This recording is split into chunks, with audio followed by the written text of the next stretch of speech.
I want to build something massive in the end, but before I can even start, I need to do a lot of prep, including defeating the Ender Dragon over a dozen times, gathering over 100,000 raw gold, and completely reshaping the island itself. So today, we begin the preparation.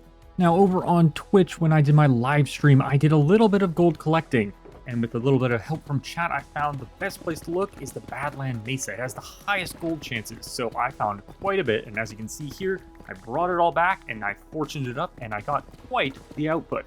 Alright, and after a little bit of gathering, we're up to 4,195 raw gold. So these two are full right now, this one's about half full. I did a little bit more mining off stream after the live stream, just whilst watching other live streams and TV shows and stuff, and I got a nice chunk. So we're about 4% of the way there. And that was many hours. I'd say about 5 or 6 hours to get that much. And I've still got some more to go through, so we got a lot to do. Now over here, you just might have saw, is my diamond subscriber counter. So I've got 396 at the moment. You can see from the redstone lamps here. It's a whole redstone machine. I'll just give you a quick little peek inside using cauldrons for their power signal to power everything. And it's an actual counter that works. When you press this button, this goes up by 1. And once this rolls over from 9 to 0, it adds to this one and continues on. Now in here are all the diamonds that I've sacrificed to this machine. Now, as I get more subscribers, I sacrifice more diamonds. I got quite a few from my trip gathering all the gold just as a side product, which is quite handy. Now, as it gets higher and higher, there'll eventually be a lot of diamonds in there. And I'm going to probably build something really cool. So if you want to see this number get huge and lots of diamonds be used in a build, make sure to subscribe.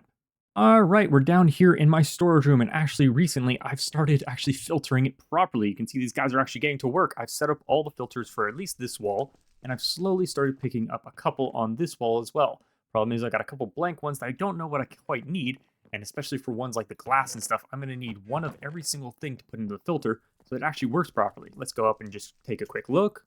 And as you can see, this is how the filter works. So you have all the items you want to be brought in. The copper gold tosses in the top left, so it doesn't stack with any of these. And with the certain amount of power that comes out of this, these pink petals just add that little bit more. So if a single thing is added, I'll just do this for example, it gets brought back down into here. But it's stuck in the filter currently. It needs at least one item in there for it to go through. So that guy's kind of lost for now. But getting over onto today's episode, as you can see here, this is the main block palette of my end build. And it took me a while to build it. And I kind of regret using the raw gold because as you can see here, I need 11,000 of the raw gold blocks, which means I need 99,000 of the raw gold. And I thought at the beginning, well, that's simple. I have a gold farm. I just AFK one night, I got it all. Problem is, raw gold is only obtainable through the ore. So I spent a long time gathering all that ore, and I'm going to have to spend a lot more live streams and late nights gathering more. Now, over here, we also have 13,000 of the yellow terracotta. Thankfully, the mesa has it naturally generated, so just pop down a nice little haste 2 beacon, go to town with my netherite pickaxe, and it'll get it in a couple hours. So that one's not too big of a worry. Now, the honeycomb blocks, 11,000. That might not seem like a lot, but let me just go show you my honey farm. So up here on my animal husbandry kind of floor with my sheep, cows, and my bees, I've actually added one more layer because I needed a lot of honey. As you can see here, we're gathering quite a bit. I've already gathered 1.7 thousand, a full shulker box here, but I needed the 11,000, so I need quite a few of these, and it takes a while. I've grabbed some into the shulker box. As you can see, it's kind of slow, so I'm probably going to need to up production. Oh, whoops. Before we get to the full capacity of what we need for the honeycomb. As you can see here, I've been marking off each floor with different items, so I know which floor I'm going to when I'm flying up here.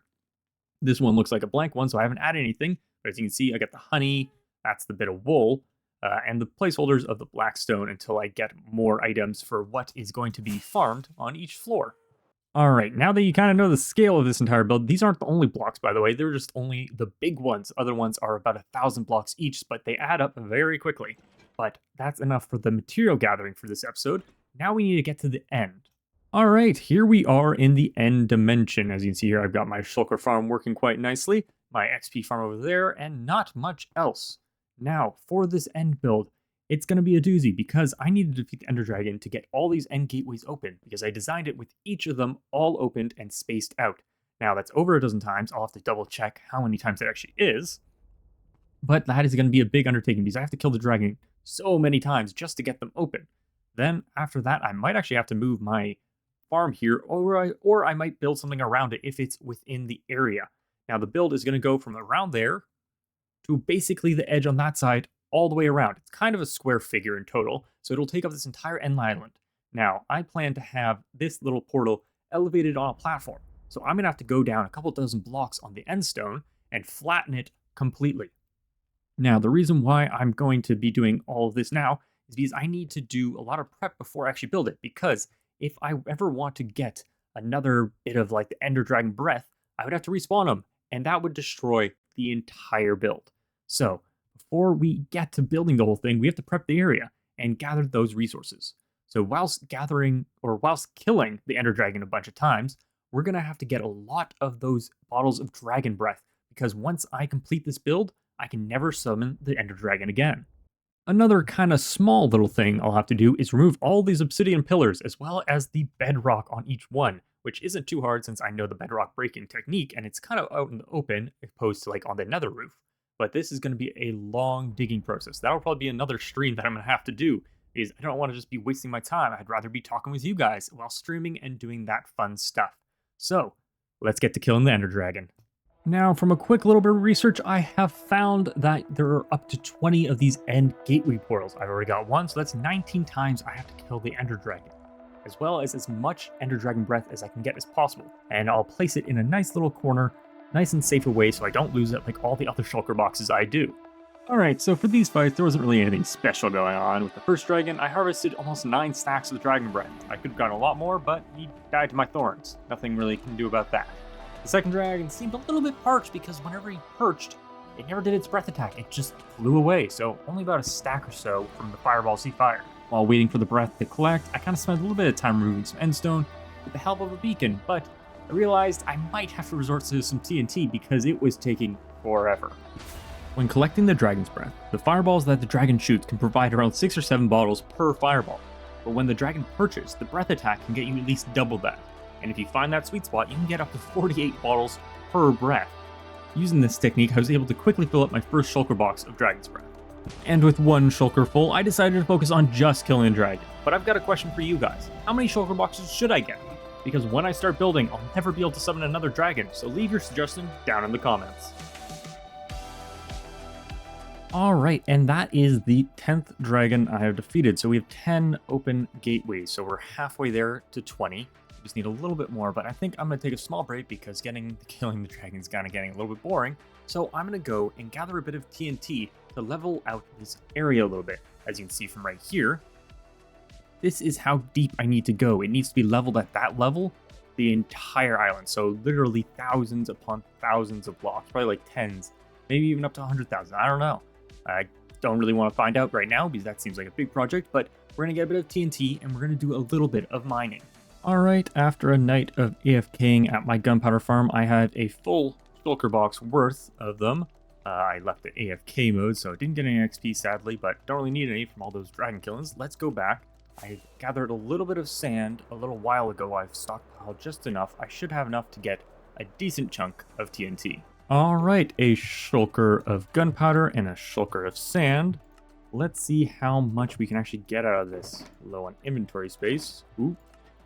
Let's carefully remove that. Let's grab up as much as we can because we're going to be doing a little bit of like internal mining. I'm going to make a bunch of holes and try and get rid of a bunch on the sides. Okay, don't want to keep miscaling that. And that looks like the end of the TNT, or I guess the end of the gunpowder, but we got quite a bit, almost, I guess, 5.5 stacks. So let us go take these and go blow up some of the end. Alright, so I think I'm going to leave the top layer mostly intact, just so when the dragon perches, I can still actually attack him properly and do all the fighting properly. So we're going to go down here, a couple of layers. I don't want to go all the way down because this is going to be where the floor level is, so like at this point.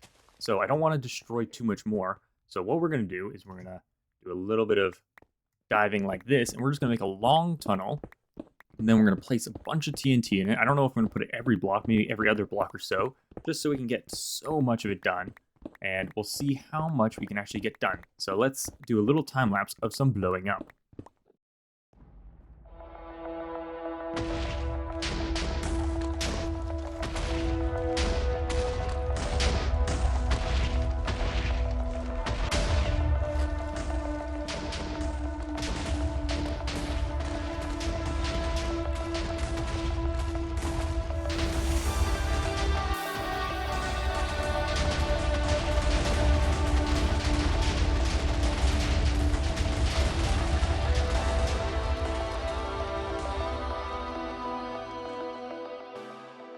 right, a little bit of breakthrough on the top here, but as you can see, I've gone both sides and cleared out a decent chunk, as well as doing the 4 directions from the center. So here's the portal. So I went out in each direction as far as I could. These two run into the pillars, so I can't destroy them yet because they'll just keep respawning. But this one is going to be a long, long time. We can actually see how deep we need to go. Doesn't seem too deep on the edge here, but as it goes up, it's more and more and more. Plus, I think I brought it out like to around here, the island, so I'm gonna have to place a lot of blocks. Plus, I shaped the bottom. Like right now, we got to get rid of all these pillars eventually, but the bottom I changed as well to make it look a lot better. So we've got a lot of work to do. And with that, I think that's where we're going to leave today's episode. We've done a lot of work killing the dragon 9 times, gathering so much gold and other materials. And we're going to end it off with continuing on with the counter, getting it a little bit more than the 4% mark we're at now. I do have this shulker box left of ore that I've collected, so let's do a little bit of fortuning and see how much closer we can get to the goal. But if you enjoyed today's episode, please leave a like and subscribe for more episodes coming soon. Until next time.